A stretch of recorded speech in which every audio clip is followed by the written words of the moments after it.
So why are volcanoes so dangerous? Well, firstly, you need to look at where they're located.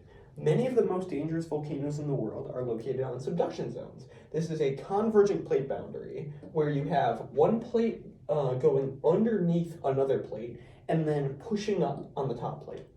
So that creates volcanoes, mountains, and other land features of that sort. So here you have a diagram of the Ring of Fire. It stretches across essentially the entire Pacific Ocean, and it houses many of the world's most dangerous volcanoes. And the interesting thing is they are all on subduction zones for the most part.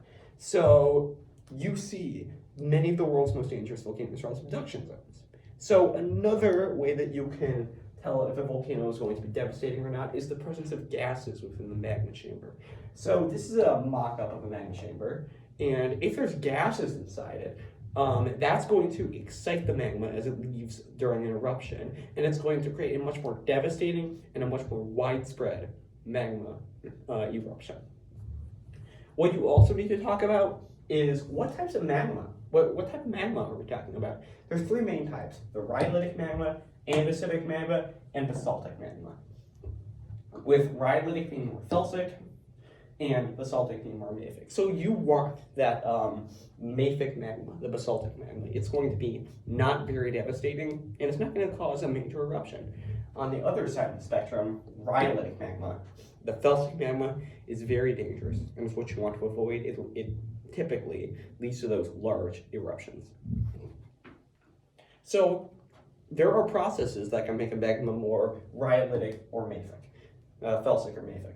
So crystallization happens when magma is sitting in the magma chamber, and typically the more mafic magma crystallizes out first, leaving the magma typically more felsic. However, some of the material from the sides of the magma chamber can be eroded off and fall into the magma, which overall makes it more mafic. So it's really a balance of those two processes that decides if a magma is more rhyolitic, basaltic, mafic, or felsic.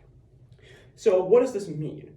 Well, if you can tell if a magma per se is on a subduction zone, if there's gases in the magma chamber, or if you can even tell what type of magma you're dealing with, that could go a long way towards knowing how dangerous the eruption is going to be, what type of safeguards you need to take against it to protect people, and how large you need to spread those safeguards.